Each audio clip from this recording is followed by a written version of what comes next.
Pride and Prejudice, Chapter 17. Elizabeth related to Jane the next day what had passed between Mr. Wickham and herself. Jane listened with astonishment and concern. She knew not how to believe that Mr. Darcy could be so unworthy of Mr. Bingley's regard, and yet it was not in her nature to question the veracity of a young man of such amiable appearance as Wickham. The possibility of his having endured such unkindness was enough to interest all her tender feelings, and nothing remained therefore to be done but to think well of them both, to defend the conduct of each, and throw into the account of accident or mistake whatever could not be otherwise explained. "They have both," said she, "been deceived, I dare say, in some way or other, of which we can form no idea. Interested people have perhaps misrepresented each to the other. It is, in short, impossible for us to conjecture the causes or circumstances which may have alienated them, without actual blame on either side." "Very true indeed. And now, my dear Jane, what have you got to say on behalf of the interested people who have probably been concerned in the business? Do clear them, too, or we shall be obliged to think ill of somebody." "Laugh as much as you choose, but you will not laugh me out of my opinion.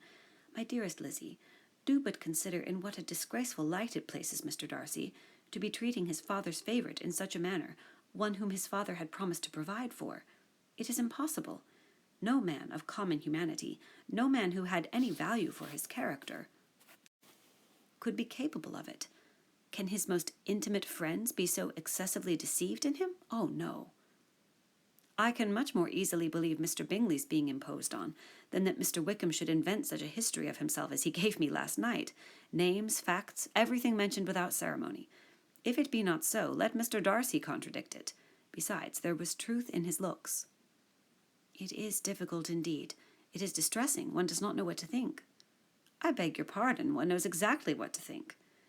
But Jane could think with certainty on only one point, that Mr. Bingley, if he had been imposed on, would have much to suffer when the affair became public.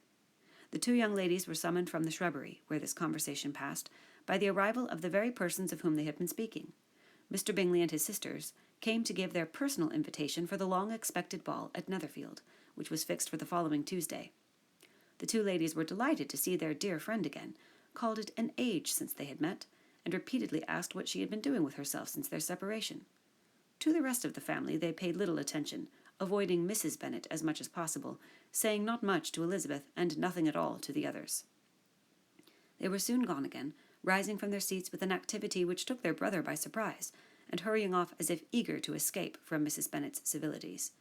The prospect of the Netherfield ball was extremely agreeable to every female of the family. Mrs. Bennet chose to consider it as given in compliment to her eldest daughter, and was particularly flattered by receiving the invitation from Mr. Bingley himself, instead of a ceremonious card. Jane pictured to herself a happy evening in the society of her two friends and the attentions of their brother, and Elizabeth thought with great pleasure of dancing a great deal with Mr. Wickham, and of seeing a confirmation of everything in Mr. Darcy's look and behaviour.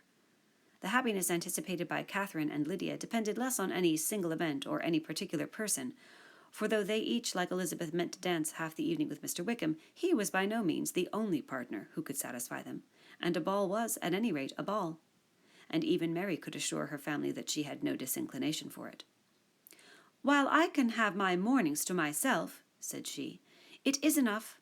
I think it is no sacrifice to join occasionally in evening engagements. Society has claims on us all, and I profess myself one of those who consider intervals of recreation and amusement as desirable for everybody." Elizabeth's spirits were so high on this occasion, that though she did not often speak unnecessarily to Mr. Collins, she could not help asking him whether he intended to accept Mr. Bingley's invitation, and if he did, whether he would think it proper to join in the evening's amusement. And she was rather surprised to find that he entertained no scruple whatever on that head, and was very far from dreading a rebuke either from the Archbishop or Lady Catherine de Bourgh by venturing to dance. "I am by no means of the opinion, I assure you," said he, "that a ball of this kind, given by a young man of character to respectable people, can have any evil tendency, and I am so far from objecting to dancing myself, that I shall hope to be honoured with the hands of all my fair cousins in the course of the evening. And I take this opportunity of soliciting yours, Miss Elizabeth, for the first two dances especially." a preference which I trust my cousin Jane will attribute to the right cause, and not to any disrespect for her. Elizabeth felt herself completely taken in. She had fully proposed being engaged by Mr. Wickham for those very dances, and to have Mr. Collins instead. Her liveliness had never been worse timed. There was no help for it, however. Mr. Wickham's happiness and her own were perforce delayed a little longer, and Mr. Collins's proposal accepted with as good a grace as she could. She was not the better pleased with his gallantry from the idea it suggested of something more. It now first struck her that she was selected from among her sisters as worthy of being mistress of Hunsford Parsonage, and of assisting to form a quadrille table at Rosings, in the absence of more eligible visitors. The idea soon reached to conviction as she observed his increasing civilities toward herself, and heard his frequent attempt at a compliment on her wit and vivacity, and though more astonished than gratified herself by this effect of her charms, it was not long before her mother gave her to understand that the probability of their marriage was extremely agreeable to her.